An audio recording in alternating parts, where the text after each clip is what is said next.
Hi అండి. Welcome to my channel. ఈరోజు morning అయితే చాలా చల్లగా ఉంది. వర్షం పడేలా అనిపించిందనమాట వాతావరణం. ఇంకా నేను లేవడం కూడా కొంచెం ఆలస్యమైంది. ఎందుకంటే ఈరోజు పూజ చేసే పని అయితే లేదు. అంటే పూజ ఒక 3-4 డేస్ అయితే చేయకూడదు, మీకు అర్థమైపోయి ఉంటుంది. ఇంకా నాకు ఈ పూజ విషయంలో కొంచెం ఒక డౌట్ అయితే ఉంది. అది ఒక్కొక్కరు ఒక్కొక్కలాగా చెప్తూ ఉంటారు. ఇంకా అదైతే నేను ఏంటి అనేది ఈ వీడియోలో చెప్తాను. అలాగే ఇంకా మార్నింగ్ ఎలాగూ లేట్గా లేచాను, ఇంకా కొంచెం హడావుడిగా పనులు అయితే స్టార్ట్ చేసుకున్నాను అనమాట. నైటే నానబెట్టానండి కూరలోకి కాబూలీ చనా. మనం ముందు రోజే ప్లాన్ చేసుకోవాలి కదా మనకి బ్రేక్ఫాస్ట్కి ఏది కావాలన్నా. ఇంకా అందుకని నైట్ ముందు రోజే పన్నీర్ కర్రీ చేద్దాం అనుకున్నాను. పన్నీర్ కొంచెమే ఉండడం వల్ల ఇంకా కాబూలీ చనా కూడా నానబెట్టాను అనమాట. ఇంకా ముందైతే ఇవి స్టవ్ మీద పెట్టేసి వచ్చి ఫ్రెష్ అయ్యాను అనమాట. అవి ఉడకడానికి టైం పడుతుంది కదా అనేసి ముందు అది స్టవ్ మీద పెట్టేసి ఆన్ చేసి లేవగానే ఇంకా ఫ్రెష్ అయిపోయి వచ్చాను. ఇంకా ఫ్రెష్ అయ్యి వచ్చి ఇంకా చపాతీ చేద్దామనేసి చపాతీలోకి పిండి అయితే కలుపుతున్నానండి. ఈ పిండి వచ్చేసి మల్టీగ్రెయిన్ పిండి. నేను అన్నీ కడిగి నానబెట్టి మా అత్తగారు పట్టిస్తారండి, అదే వాడతాము. దీంతో చపాతీలు అయితే చాలా సాఫ్ట్గా వస్తాయి. కొంచెం పూరీలు ఏంటి అంటే ఈ పిండితో అన్ని రకాలు ఉండడం వల్ల నాకు కొంచెం పూరి మనకి బయట తిన్న టేస్ట్ రాదు, కానీ హెల్దీగా ఉంటాయి. కాకపోతే నేను ఎక్కువ ఈ పిండిని పూరీ చేయడానికి యూస్ చేయను, ఓన్లీ చపాతీ చేయడానికే యూస్ చేస్తాను. పూరీకి నార్మల్గా బయట తెచ్చుకునే ఓన్లీ ఆటా ఉంటుంది కదా, అదైతే చపాతీ పిండిని కొంచెం మామూలుగా కలిపేసి పక్కకు పెడతానమాట. ఒకేసారి మెత్తగా ఏమీ కలిపేయను, మామూలుగా కలిపేసి పక్కకు పెట్టి తర్వాత మళ్ళీ సాఫ్ట్గా కలుపుకుంటాను. నేను ఇక్కడ ఈ పిండి కలిపే లోపల అక్కడ నాకు శనగలు అయితే ఉడికిపోయాయండి.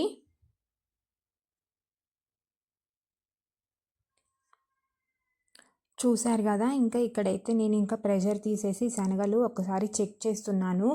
ఇవి మనము ఉడికేటప్పుడే కొంచెం సాల్ట్ అయితే వేస్తే మనకి సాల్ట్ కూడా పడతాయండి, లేదు అంటే అవి చప్పగా ఉంటాయి. సాల్ట్ వేస్తే ఉడకవు అని చాలామంది అంటారు, కానీ అలా ఏమీ ఉండదు. నేను చాలాసార్లు సాల్ట్ వేసే ఉడకపెట్టాను. ఇంకా మనకి ఫ్లేవర్ కావాలి అంటే బిర్యానీ దినుసులు ఉంటాయి కదా, అవన్నీ వాటర్లో వేసి ఉడకబెడితే కూడా చాలా మంచిగా అవుతుంది. ఇంకా నేనైతే స్టవ్ ఆన్ చేసి కూర కోసం ఫస్ట్ అయితే రెడీ చేస్తున్నాను. ఇంకా మట్టి దాంట్లోనే చేస్తున్నాను ఈ మధ్య ఎక్కువగా వీలుని బట్టి. ఇంక ఇక్కడ నేను ఈజీగా చేసేస్తానండి చాలా. ఒక ఆనియన్, రెండు టమాటాలు, అలాగే పచ్చిమిర్చి, ఇవన్నీ మిక్సీ జార్లోకి వేస్తానన్నమాట. మిక్సీ జార్లోకి వేసేసి వీటి పేస్ట్ అయితే మెత్తగా చేసేసి ఇంకా పోపులో వేసేస్తాను. పోపు కూడా చాలా సింపుల్గా అయితే వేస్తానన్నమాట. ఇంకా ఒక్క ఆనియన్ మాత్రం, చిన్న ఆనియన్ సన్నగా కట్ చేసుకుంటాను. షాజీరా ఒకటి వేస్తాను పోపులో. ఇంకా నేను పిల్లలు ఉన్నారు కదా, వాళ్ళు బిర్యానీ దినుసులు కానీ మిరియాలు, లవంగాలు తగిలితే కొంచెము ఇబ్బందిగా ఫీల్ అవుతారని ఇంకా అవేమి వేయను. ఒకవేళ వేసినా సరే ఆయిల్లో అవి స్మెల్, ఆ ఫ్లేవర్ అంతా పట్టగానే తీసి పక్కకు పెట్టేస్తాను. ఇంక ఇక్కడైతే ఆనియన్ అవి కొంచెము స్మాష్ అంటే మెత్తగా అయినాక సాల్ట్ వేస్తాను. సాల్ట్ వేస్తే త్వరగా అవుతుంది కదా మనకి. ఇంకా అల్లం వెల్లుల్లి పేస్ట్ వేసేసాను.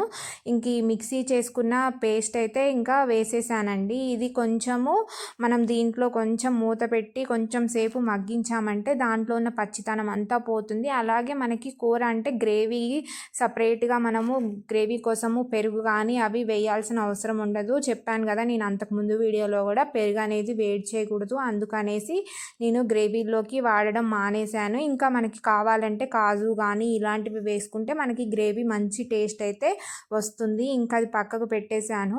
ఇది లోపల ఇది కొంచెం కలిపి పెట్టాను కదా పిండి, ఇంకా దీన్నైతే ఇంకా ఒకసారి మళ్ళీ ఒక 10 minutes మనం మంచిగా కలుపుకున్నాము అంటే నీట్గా మెత్తగా అయిపోతుంది. చూసారు కదా, ఒక 10 minutes కలిపాను. ఇంక ఈ లోపల ఇక్కడ ఇది కూడా అయిపోయింది, మంచిగా మగ్గింది. ఇంకొకసారి మళ్ళీ చూసుకొని ఉప్పు, కారము, మసాలా పొడి ఇంక ఇవన్నీ వేసుకోవాలన్నమాట. ఇవన్నీ వేసుకున్నాక శనగలు అయితే ఫస్ట్ వేస్తున్నానండి. ఎందుకంటే మనకి పన్నీరు కొంచెం లేట్గా వేసినా మనకి ఫ్లేవర్ పట్టేస్తుంది, కానీ శనగలు అనేవి కొంచెం టైం పడుతుంది కదా, అందుకనేసి ముందైతే శనగలు వేస్తున్నాను. ఈ మసాలా పొడి ఇది నేను ఇంట్లోనే చేసుకుంటానండి, అన్నీ వేయించేసి. ఇంకా నేను దీంట్లోకి ఏ పొడులు వాడను, ఏ కూరల్లోకైనా కానీ ఇంక ఈ పొడి వాడతాను. ఈ పొడిలో నేను ఇంకా అవిసె గింజలు అలాంటివి కూడా యాడ్ చేస్తాను కాబట్టి మనకి హెల్త్కి కూడా మంచిదే.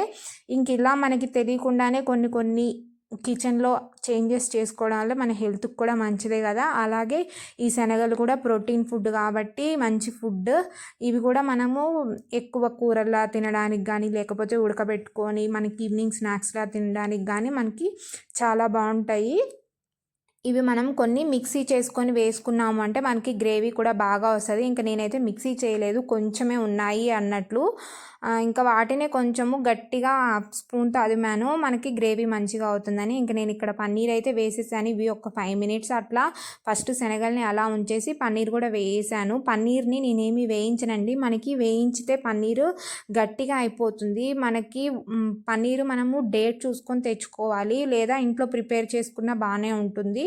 అలా లేదు బయట నుంచి తెచ్చుకున్నాము అంటే ఒక్కసారి దాని ఎక్స్పైరీ డేటు ఫ్రెష్దా కాదా చూసి తెచ్చుకుంటే మనము వేయించాల్సిన అవసరం ఉండదు. కొంచెం పాతది ఎక్కువ అంటే కొంచెం ఎక్కువ రోజులు ఓల్డ్ది అట్లా తెచ్చుకున్నాము అంటే పన్నీర్ని ఒక్కసారి వేయించండి. లేదు ఫ్రెష్ది అయితే మాత్రం అస్సలు వేయించొద్దు, బాగా గట్టిగా అయిపోతుంది, అంటే రబ్బర్ లాగా అయిపోతుంది అనమాట. వేయించాల్సిన అవసరం కూడా లేదు. మంచిగా ఇలా వేసేసి మనము ఆ మసాలా అంతా పట్టిందాక ఒక 5 మినిట్స్ అలాగా కలిపేసి మూత పెట్టి ఉంచామంటే మనకి ఆ మసాలాలన్నీ పడతాయి. ఇంకా నేను అప్పుడు ఇంకా మిక్సీ జార్లో కొంచెం వాటర్ వేసేసి ఇంకా వాటర్ మన కన్సిస్టెన్సీకి తగ్గట్టు పెట్టుకొని దాన్ని అయితే ఇంకా అలా వదిలేయడమే. ఇంకొక 5 మినిట్స్ మన కన్సిస్టెన్సీకి తగ్గట్టు వాటర్ అయ్యే వరకు చూసుకోవాలి. అందులో మట్టి పాత్రలో చేస్తే మాత్రం మనము కొంచెం ముందుగానే స్టవ్ అనేది ఆఫ్ చేసుకోవాలి. ఎందుకు అంటే మనకి మట్టి పాత్ర వేడిని గుంజుకొని ఉంటుంది కదా, చాలా టైము వరకు ఆ వేడి అట్లా ఉంచుతుంది. సో మనం మరీ దగ్గరికి అయిపోయిన దాకా ఉంచాము అంటే కూర అది ఇంకా చిక్కగా అయిపోతుంది అనమాట మనం తినేటప్పటికి, అంటే చల్లగా అయ్యేసరికి. అందుకని కొంచెం ముందుగానే స్టవ్ అనేది ఆఫ్ చేసుకుంటే మనకి కూర కరెక్ట్గా అవుతుంది. ఇంక ఇక్కడ వాటర్ చూసి పోస్తున్నాను అనమాట. ఇంకా ఇక్కడ ఈ కూర అయితే ఇంకా మూత పెట్టేశాను. ఇంకా పిల్లలకైతే కోల్డ్ అనేది కొంచెం సిమ్టమ్స్ అయితే కనిపిస్తున్నాయండి. ఇంకా అందుకని వాళ్ళు కొంచెం ఫ్రెష్ అయ్యారు బ్రష్లు చేసుకొని. ఈ లోపల నేను ఇంకా వాళ్ళకి ఆవిరి అయితే పడుతున్నానమాట. ఇక్కడ చూస్తున్నారు కదా, ఇది ఆవిరి కోసం నేను వాడేవి. మనకి యూకలిప్టస్ టాబ్లెట్స్ ఇవన్నీ చాలా ఉంటాయి, కానీ ఒక్కసారి ఇదైతే ట్రై చేయండి వీడియో చూసే వాళ్ళు ఎవరైనా. నేను వేరే డబ్బాలు అయితే వేసేసాను, డబ్బాలు చూసి కన్ఫ్యూజ్ ఏమీ అవ్వద్దు. ఇది వాము పువ్వు ఒకటి, మెంతాల్ ఒకటి, పువ్వుల అంటే వాటిని ఇట్లా మనకి ఆయుర్వేదిక్ షాప్లో ఇట్లా దొరుకుతాయి అన్నమాట. వాటిని తీసుకొచ్చి మన పిల్లల ఏజ్కి తగ్గట్టు లేకపోతే పెద్దవాళ్ళైతే పెద్దవాళ్ళ ఏజ్కి తగ్గట్టు వాటిని కొంచెం, చూసారు కదా నేను ఎంత కొంచెం తీసుకున్నానో, ఇంక ఇది కొంచెం వేసి బాగా మరగబెట్టాలి. నీళ్ళు ఫస్ట్ మరగబెట్టేసి ఇంకా జాగ్రత్తగా దాంట్లో అయితే వేసేయాలి. వేసిన వెంటనే ఓపెన్ చేయొద్దు, కొంచెం ఎక్కువ ఫ్లేవర్ అనేది వస్తుంది, పిల్లలు కొంచెం తట్టుకోలేరు. చిన్నోళ్ళు అయితే మాత్రము, పెద్దోళ్ళు అయితే ఓకే. నేనైతే ఇంకా పిల్లలు మొత్తము అది గాలికి పోతుంది అనేసి దుప్పటి క్లోజ్ చేసుకొని ఆవిరైతే పడుతున్నాము. నేను పిల్లలు చిన్నగా ఉన్నప్పుడు యూకలిప్టస్ టాబ్లెట్స్ కానీ ఇట్లా పసుపు ఇవన్నీ పట్టేదాన్ని, కానీ వాటికంటే కూడా ఇది అయితే చాలా ఎఫెక్టివ్గా పనిచేస్తుంది. ఇంకా ఈ సీజన్లో అయితే సీజన్ చేంజ్ అయినప్పుడల్లా పిల్లలకి జలుబులు, హాస్పిటల్ అడ్మిట్ అయ్యే వరకు వెళ్తున్నారు పిల్లలు. చాలా చాలా కోల్డ్కి సంబంధించిన డిసీజ్ అయితే వస్తున్నాయి కదా. ఇది చాలా మందికి యూజ్ అవ్వచ్చు ఈ టిప్పు. ఇంకా మా చిన్న బాబు వీళ్ళ అందరం కూర్చొని పడతామన్నమాట. అంటే ఒక్కళ్ళకి జలుబు అయినా సరే ఇంకా అందరము పడతాము. ఇంకా ఇంతలోకి ఇంకా కూర అయితే చూసారు కదా, నేను ఇంకా స్టవ్ ఆఫ్ చేశాను. అయినా సరే చూసారా కూర ఎంత వేడిగా ఉందో. ఇంకా ఈ స్టేజ్లో స్టవ్ ఆఫ్ చేస్తే ఏంటి అంటే మనకి అది ఆల్మోస్ట్ మనం తినేసరికి కరెక్ట్గా అయిపోతుంది. ఇంకా చపాతీకి కలిపాను కదా, ఇంక ఇదైతే ఒకేసారి ఇంకా చేసుకుంటూ కాల్చుకుంటూ ఉంటాను. పూరి అయితే నేను మా వారు కలిపి చేస్తాము. ఎందుకు అంటే ఇంకొకళ్ళని రుద్దుతుంటే ఒకళ్ళని కాల్చితే త్వరగా అయిపోతుంది. ఇంక ఇక్కడైతే మా వారు పిల్లల్ని రెడీ చేస్తా అన్నారనమాట. ఇంకా కొంచెం లేట్ అయిందని చెప్పాను కదా, ఇంకా నేను చపాతీ రుద్దుకుంటూ కాల్చుకుంటూ ఇంకా బ్రేక్ఫాస్ట్ అయితే కంప్లీట్ చేశాను. ఇంకా ఈ పూజకు వచ్చేసి నా డౌట్ ఏంటి అంటే అండి, నార్మల్గా పీరియడ్స్ టైంలో మనము పూజ అనేది చెయ్యము కదా, అందరూ చెయ్యరు. కానీ నేను చాలా అంటే ఆలోచించాను అనమాట. అంటే ఇంట్లో పీరియడ్స్లో ఉంటే వేరే వాళ్ళు ఇంట్లో పూజ చేయొచ్చా లేదా అనేది నాకు డౌట్. అంటే ఇప్పుడు నేను పీరియడ్స్ టైంలో ఉన్నాను, ఇంకా మా వారు పూజ చేయొచ్చా లేదా అనేది మీరైతే నాకు అంటే కమెంట్ చేయండి. ఎవరికైనా మంచి ఆన్సర్ తెలిస్తే తప్ప ఒప్ప అనేది. ఎందుకు అంటే నేను చిన్నప్పటి నుంచి మా అమ్మ వాళ్ళు అట్లా ఏం చేసేవాళ్ళు అంటే ఎవరైనా పీరియడ్స్లో ఉంటే మా ఇంట్లో ఇంకా పూజ అనేది ఎవరు చేయరు అనమాట. ఎందుకు అని నేను మా అమ్మని అడిగితే, అందరము కలిసే ఉంటాం కదా, ఒక ఇంట్లోనే ఉంటాము, పట్టుకుంటాము, అందరినీ తిరుగుతాము. సో మనకి సపరేట్గా అంటే మా అమ్మ వాళ్ళకి సపరేట్గా పూజ గది కూడా లేదు, చిన్న ఒక రూమ్లోనే చిన్నగా ఉంటుంది. ఇంకా అందుకనేసి అలా వాళ్ళైతే ఎప్పుడూ ఎవరైనా ఇంట్లో అంటే అప్పట్లో అంటే నేను ఉండేదాన్ని, అమ్మ ఇంకా వదిన వీళ్ళందరూ ఉండేవాళ్ళు. అలా చేయడం అయితే కుదరలేదు. అలా అయితే వాళ్ళు ఎప్పుడు చేయరు కాబట్టి నాకు ఇక్కడికి వచ్చినాక కూడా, మా అత్తగారి ఇంటికి వచ్చినాక కూడా అదే అలవాటుతో నేను ఎవరైనా పీరియడ్స్లో ఉంటే ఇంట్లో పూజ చేయను. కానీ అందరూ అట్లా ఉండరు అని తర్వాతే తెలిసింది నాకు. ఎందుకు అంటే ఇక్కడికి వచ్చాక నాకు పీరియడ్స్ వచ్చినప్పుడు ఇంట్లో వేరే వాళ్ళు పూజ చేసేవాళ్ళు అనమాట. అది ఒప్ప అనేది నాకైతే కరెక్ట్గా తెలియదు. ఒకప్పుడు నేను తప్పుగా అనుకునేదాన్ని, కానీ అది ఒప్ప అనేది మీరైతే చెప్పండి. అంటే ఇప్పుడు మా వారు నన్ను అడిగారనమాట, అంటే కార్తీక దీపాలు అవి వస్తున్నాయి కదా నెక్స్ట్, ఇంకా అవి నేను చేయొచ్చా పూజ అనేసి అడిగారు. మీ ఒపీనియన్ ఏంటి అనేది చెప్పండి. ఎందుకంటే ఇప్పుడంటే మేమిద్దరమే ఉంటాము, పిల్లలు మేమే ఉంటాము, అందరం నేను ఇంకా అన్నీ చేస్తూనే ఉంటాను, ఇంట్లో అన్నీ పట్టుకొని తిరుగుతూనే ఉంటాను. ఇలా ఉన్నప్పుడు పూజ చేయొచ్చా లేదా అనేది చెప్పండి. ఒకవేళ అంటే నా ఉద్దేశం ఏంటి అంటే అది ఎవరి పద్ధతి ప్రకారం వాళ్ళు ఉంటారు, కానీ మంచిదా కాదా అనేది ఎవరైనా తెలిస్తే నాకైతే సజెషన్ చెయ్యండి. ఇంక ఇక్కడ చూస్తున్నారు కదా, ఆ పిల్లలైతే వెళ్ళిపోయారు. బ్రేక్ఫాస్ట్ అయిపోయినాక ఇంకా నేనైతే అన్నం వండుతున్నాను. నేనైతే ఇవాళ ఫస్ట్ టైం రాగి సంకటి ట్రై చేస్తున్నాను.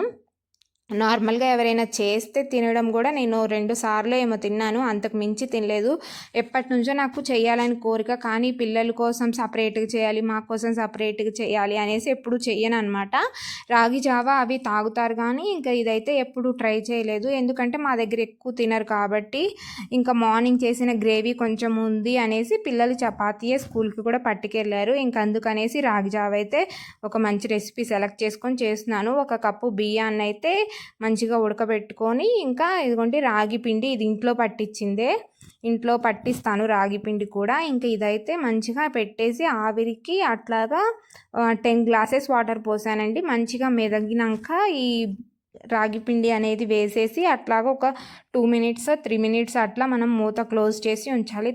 తర్వాత మనము దాన్ని తీసి మంచిగా మెత్తగా అన్నంలో కలిసేలాగా మెదుపుకోవాలన్నమాట. మనము అన్నము ఎంత మెత్తగా మెదిపితే అంత మంచిగా అవుతుంది. కొంచెము అంటే తెడ్డు అంటారు కదా, అది ఉంటే మనకి ఈజీ అవుతుంది పని.